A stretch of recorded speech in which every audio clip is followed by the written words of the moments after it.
Dalton atomic theory के through बेटा जी ये जो law of conservation of mass है और लॉ ऑफ डेफिनेट प्रोपोर्शन है, ये पूरी तरह से हमारी जो है इसकी एक्सप्लेनेशन हमें मिल गई। ठीक है, according to him an element, compound और ए मिक्सचर, जितने भी जो केमिस्ट्री के अंदर होते हैं बेटा जी, एलिमेंट, कंपाउंड या मिक्सचर, सबके सब कंपोज्ड होते हैं किससे? स्मॉल पार्टिकल्स से, जिनको हम एटम्स कहते हैं। ठीक है, डाल्टन ने यही सिंपल चीजें बताई है कि भाई एलिमेंट हो, कंपाउंड हो या मिक्सचर हो, सबके सब स्मॉल पार्टिकल्स से मिलके बने हैं और उनको हम एटम कहते हैं। ठीक है, और 6 पॉइंट्स उन्होंने दिए हैं अपनी एटॉमिक थ्योरी के अंदर। ये 6 के 6 पॉइंट्स हम थोड़ा सा समझ लेते हैं बेटा जी। इसमें क्या कहा है? फर्स्ट पॉइंट कहता है ऑल मैटर, दुनिया में जितने भी मैटर हैं, is made up of very tiny particles called atoms. सबके सब जो है छोटे छोटे पार्टिकल्स से मिलके बने हैं, जिनको हम एटम्स बोलते हैं। ठीक है, यही एटम्स जो है केमिकल रिएक्शन के अंदर पार्टिसिपेट करते हैं। ठीक है बच्चे, सिंपल सा स्टेटमेंट है, all matter is made up of very tiny particles called atom which participate in a chemical reaction. मुझे लगता है ये अच्छे से आप समझ गए होंगे।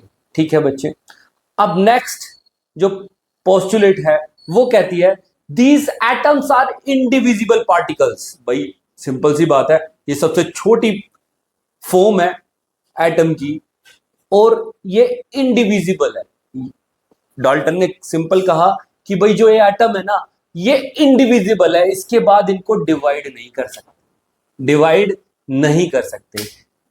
अब इसके बारे में उसने कहा these atoms are indivisible particles which can not be created, ना तो ये क्रिएट हो सकते हैं और डेस्ट्रॉयड, ना ये डिस्ट्रॉय हो सकते हैं किसी भी केमिकल रिएक्शन के अंदर। ये हमने law of conservation of mass में देखा बच्चे। तो बेटा मैं कह सकता हूं कि ये जो स्टेटमेंट है उसकी, ये जो सेकंड पोस्टुलेट है उसकी, ये एक्सप्लेन कर रही है किसको? किसको? Law of conservation of mass को। ठीक है बच्चे, अब नेक्स्ट थर्ड पोस्टुलेट क्या कहती है? थर्ड पोस्टुलेट कहती है atoms of a given element are identical in mass and chemical properties. भाई देखो, हमने एग्जांपल लिया था हाइड्रोजन और ऑक्सीजन का। हाइड्रोजन और ऑक्सीजन, हाइड्रोजन एक एलिमेंट है जिसके अंदर 2 एटम्स है, ऑक्सीजन एक एलिमेंट है जो एज ए O2 एग्जिस्ट करता है, जिसके अंदर 2 एटम्स है ऑक्सीजन के। ठीक है बच्चे, ये हाइड्रोजन और ऑक्सीजन जब कंबाइन करते हैं तो वाटर देते हैं। ठीक है, तो अगर मैं हाइड्रोजन की ही बात करूं, केवल हाइड्रोजन की बात करूं, तो ये क्या कहता है atoms of a given element. Given element अगर मेरा हाइड्रोजन है, आर आइडेंटिकल इन मास। अरे भाई 2 हाइड्रोजन है, उसमें 2 हाइड्रोजन एटम्स हैं, एक हाइड्रोजन एलिमेंट के अंदर 2 हाइड्रोजन मास, 2 हाइड्रोजन एटम है, तो इन हाइड्रोजन एटम्स का जो मास होगा वो बिल्कुल आइडेंटिकल होगा, बिल्कुल होगा आइडेंटिकल। उसकी जो केमिकल प्रॉपर्टीज है बिल्कुल इक्वल होंगी, बिल्कुल सेम होगी। ठीक है बच्चे, तो यही कहता है atoms of a given element are identical in mass and chemical properties. बिल्कुल ठीक है भाई। ठीक है, अब नेक्स्ट जो कहता है ये, नेक्स्ट कहता है नेक्स्ट स्टेटमेंट में, नेक्स्ट पोस्टुलेट में, फोर्थ पोस्टुलेट में कहता है atoms of different element have different masses and chemical properties. अगर एटम्स जो है डिफरेंट एलिमेंट के हैं, मान लिया हमारा हाइड्रोजन एक एलिमेंट हो गया, ऑक्सीजन एक एलिमेंट हो गया, हाइड्रोजन के एलिमेंट H हो गए, ऑक्सीजन के एलिमेंट O हो गए। भाई जो O है और H है, इनका मास डिफरेंट होगा, बिल्कुल बिल्कुल होगा। हाइड्रोजन का तो 1 होता है और ऑक्सीजन का 16 होता है, तो भाई इनका डिफरेंट मास होगा। Atoms of different element have different masses, बिल्कुल ठीक है। फिर कहता है एंड केमिकल प्रॉपर्टीज। हाँ भाई, इनकी जब डिफरेंट मास है तो केमिकल प्रॉपर्टीज भी अलग होगी। तो वही है, ऑक्सीजन और हाइड्रोजन की केमिकल प्रॉपर्टीज बिल्कुल डिफरेंट होगी और डिफरेंट एटम्स के साथ डिफरेंट तरीके से रिएक्ट करेगा, तो केमिकल प्रॉपर्टीज डिफरेंट होंगी। ठीक है बच्चे, फोर्थ वाली स्टेटमेंट भी हम अच्छे से समझ गए। ठीक है, अब फिफ्थ स्टेटमेंट क्या कहता है? फिफ्थ स्टेटमेंट में, फिफ्थ पोस्टुलेट में ये कहता है atoms combine in the ratio of small whole numbers to form compounds.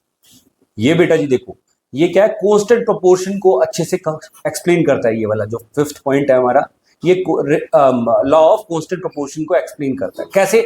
Atoms जो है, ये जो एटम्स है जैसे हाइड्रोजन और ऑक्सीजन है, ये कंबाइन करते हैं हमेशा ratio of small whole number, ratio of small whole numbers की रेशियो में कंबाइन करते हैं कंपाउंड को बनाने के लिए। जैसे इन्होंने अगर वाटर बनाना है तो हमेशा 2 हाइड्रोजन एटम कंबाइन करेंगे एक ऑक्सीजन एटम के साथ, एक ऑक्सीजन एटम के साथ। तो बेटा जी ये कंबाइन करेंगे 2:1 में, 2:1 में। तो यही कहता है ये एटम्स के बारे में कि atoms combine in the ratio of small whole number to form a compound. ठीक है बच्चे।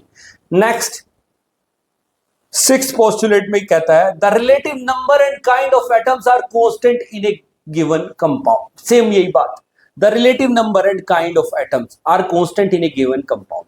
अब भाई जैसे कि बच्चे देखो, जो हाइड्रोजन और ऑक्सीजन है वो वाटर बनाते हैं, हमने देखा।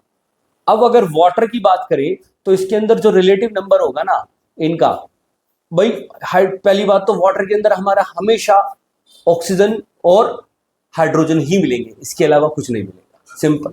काइंड्स ऑफ एटम की बात करें तो हमारा हाइड्रोजन और ऑक्सीजन ही मिलेंगे।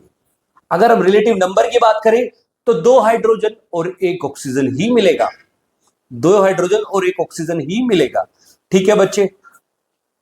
इसी का मल्टीपल्स मिलेंगे। अगर हम वाटर की बात करें तो भाई हमारा अगर एक कंपाउंड, एक सिंपल कंपाउंड के एक मॉलिक्यूल की बात करें हम, तो उसमें 2 हाइड्रोजन और 1 ऑक्सीजन मिलेंगे।